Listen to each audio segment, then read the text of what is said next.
Sejam muito bem-vindos a mais um vídeo aqui do nosso canal Grãos de Mostarda. E essa semana nós pensamos falar um pouquinho sobre como entender a vontade de Deus na nossa vida, né? Como que a gente consegue perceber a vontade de Deus nas nossas vidas. Exatamente. E pra gente começar o vídeo, tem uma analogia muito interessante de um livro que a gente está lendo.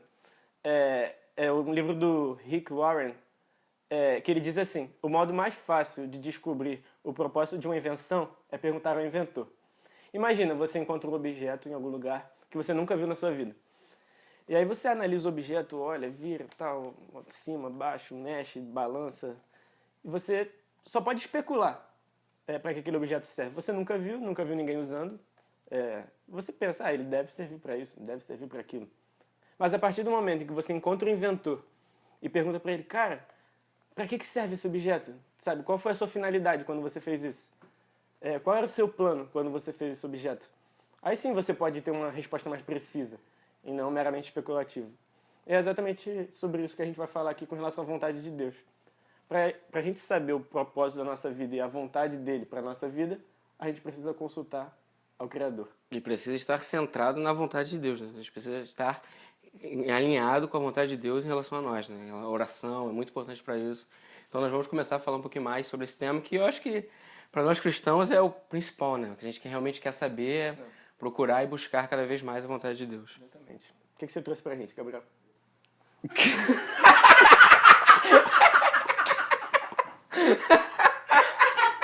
Você me quer fazendo isso. Você me quer fazendo isso. Então, galera, pra gente começar a conversar sobre isso, como é que existe uma coisa que a gente precisa entender para ter a vontade de Deus na nossa vida? Eu acho que o primeiro mandamento diz muito sobre isso, que é amar a Deus acima de todas as coisas. Deus tem que ser o centro da nossa vida, tem que ser a primeira coisa além de todas. Tendo Deus como primeira coisa na nossa vida, aí sim nós vamos começar a sentir e a perceber a vontade de Deus. Tem uma analogia que eu gosto muito, que é de quem? John Piper. Do John Piper. Ele diz que tinha um cara, né, uma pessoa que tinha um problema muito sério no coração, tinha que operar urgentemente. Então ele vai ao hospital e ele se depara com dois médicos. Um acabou de se formar, está fazendo residência, se formou ano passado. Ele já fez 4 cirurgias. Nas 4, os 4 pacientes morreram. E tem um outro médico, já há 30 anos, experiente, né, já muito bom, e nenhum paciente nunca morreu na mão dele. Já fez mais de 1000 cirurgias. E nenhum paciente nunca teve nenhum problema. Aí esse médico, o super experiente, chega pro paciente e fala, cara, me escolhe. Eu sei que eu quero você, eu quero tratar você, eu quero cuidar de você. E é exatamente isso que a gente pensa em Deus, né? Que Deus quer com a gente. Nós seríamos o cara que tem um problema, que tem a doença, e Deus seria o médico super experiente, super já entendido de tudo. Então não é a questão do o médico falou assim, me escolhe, porque eu sei que eu sou melhor do que o cara que acabou de ser recém-formado, que o médico que acabou de ser formado ano passado, por exemplo. Então a gente tem que entender que Deus não é prepotente, Deus não é egoísta. Pelo contrário, Ele sabe o que é melhor pra gente, Ele sabe o que é melhor pra nossa vida. E é exatamente isso que o médico, o super formado, já com 30 anos nas costas, na bagagem, tem. Ele sabe o que é melhor pro paciente. Ele sabe que ele é bom pro paciente em relação ao outro. Então eu acho que é isso que a gente tem que começar a entender. Que Deus sabe o que é melhor pra nossa vida.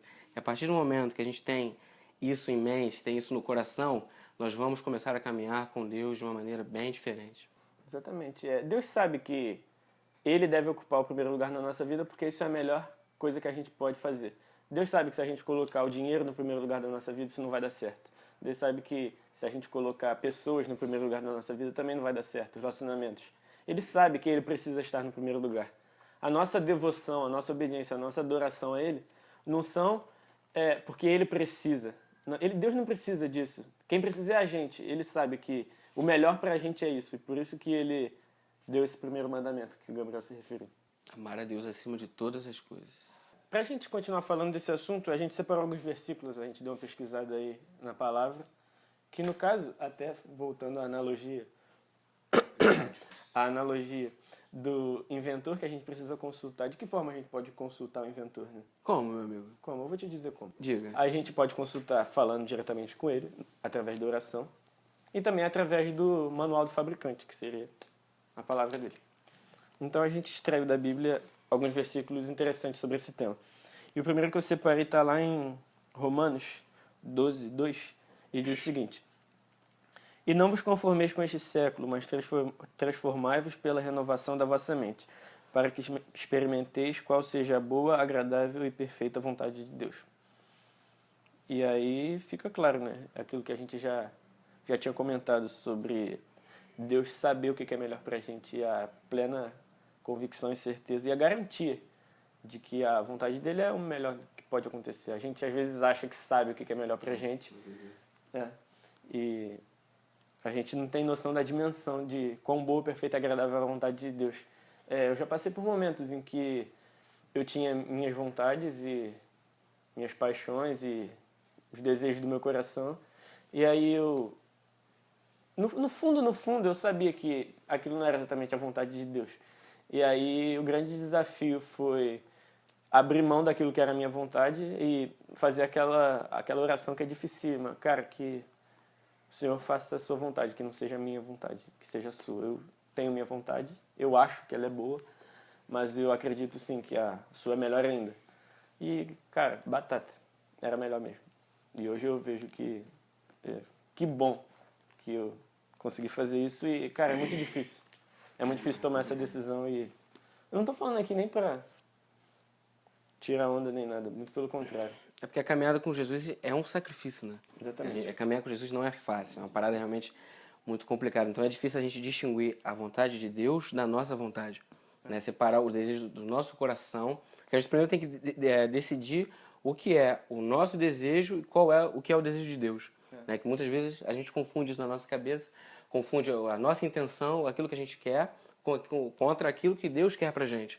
Então eu acho que o nosso desafio é separar isso e entender que a vontade de Deus tem que ser acima da nossa sempre. Falar é sempre mais fácil, fazer é que é difícil, mas é possível que seja feito isso.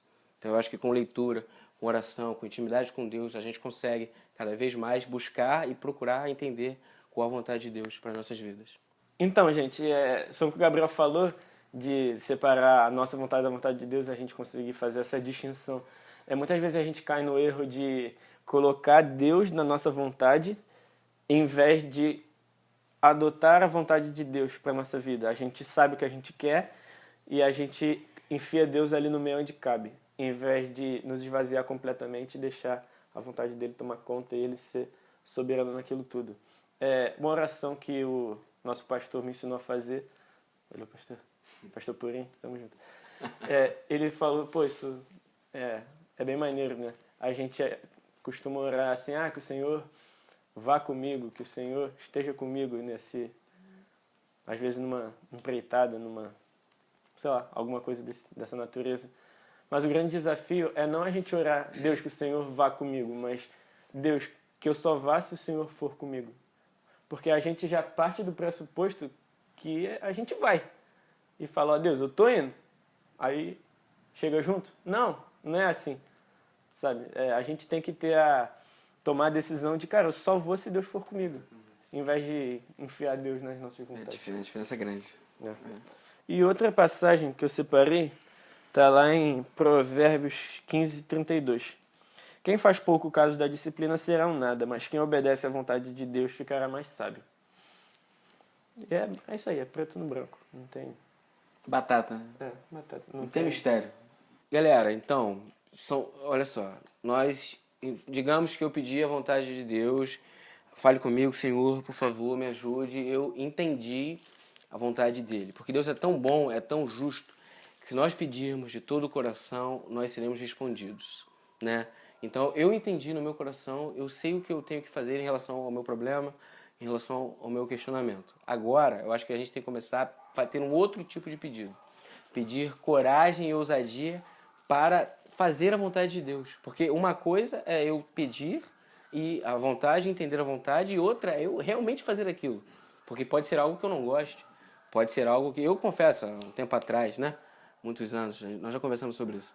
Porque eu tinha medo de orar, porque eu tinha medo de entender, de ouvir a vontade de Deus e de fazer a vontade de Deus.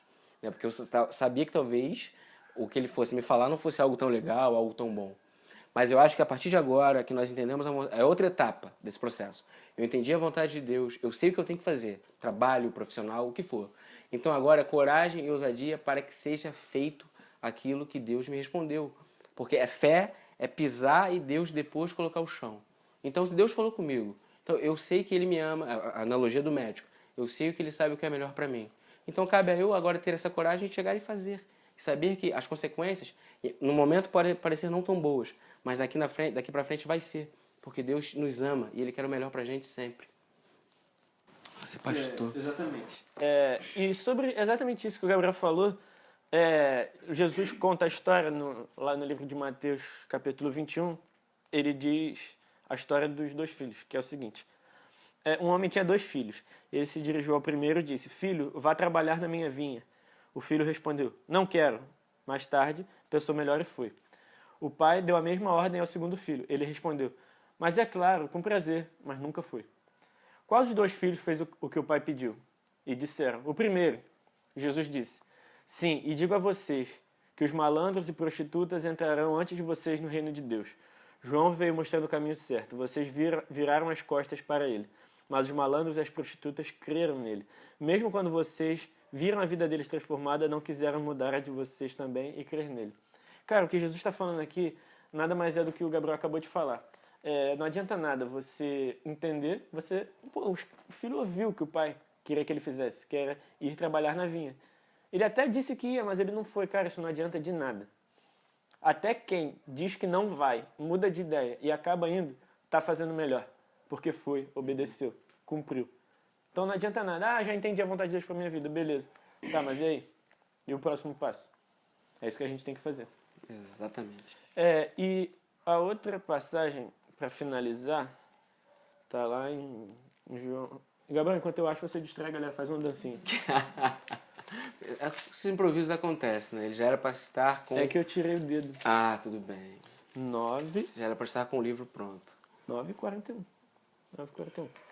Jesus disse: Se vocês fossem realmente cegos, não teriam culpa, mas a partir do momento que se declaram capazes de enxergar, se tornam responsáveis por seus erros. E, cara, tudo a ver com o que a gente está falando aqui para concluir o vídeo. Quando você não sabe a vontade de Deus para nossa vida, para sua vida, e você não cumpre ela, tá, beleza, deveria saber, mas não sabia. Pô, mas quando você sabe a vontade de Deus, quando você enxerga o que Deus tem para você, quando você enxerga a dimensão de tudo isso, e mesmo assim você não cumpre, você não faz, você não bota em prática, cara, aí é que tá tudo errado mesmo. Esse é o cuidado que a gente tem que ter.